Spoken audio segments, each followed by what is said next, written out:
চঞ্চল চৌধুরী একজন বাংলাদেশী অভিনেতা, মডেল, শিক্ষক ও গায়ক। তিনি টেলিভিশন ও চলচ্চিত্র দুই মাধ্যমেই অভিনয় করে থাকেন।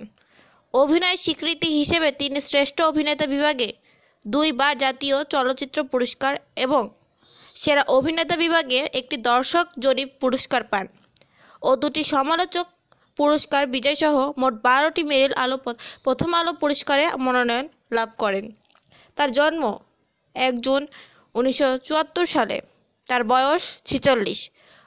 বোয়ালিয়া, সুজাননগর, পাবনা, বাংলাদেশে তার জন্ম। জাতীয়তা বাংলাদেশ। তার শিক্ষা চারুকলা মাতৃশিক্ষায়তন, ঢাকা বিশ্ববিদ্যালয়। পেশা অভিনেতা, মডেল ও প্রভাষক। কর্মজীবন 1996 বর্তমান সাল পর্যন্ত। উল্লেখযোগ্য কর্ম: মনপুরা, আয়নাবাজি, দেবী। দাম্পত্য সঙ্গী শান্তা চৌধুরী। সন্তান শৈশব রুদ্র শুদ্ধ। পুরস্কার: জাতীয় চলচ্চিত্র পুরস্কার 2 বার।